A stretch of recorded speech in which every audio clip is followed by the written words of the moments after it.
Nufarm EXCEL has been around for 5 years, I think, given the COVID year.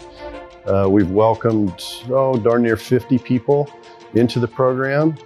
And it's been a real joy to see these young men and women receive education that we provide from GCSAA, and certainly the experiences that Nufarm helps fund to further develop these young people's careers. At its core, EXCEL was meant to identify and develop future leaders in the industry.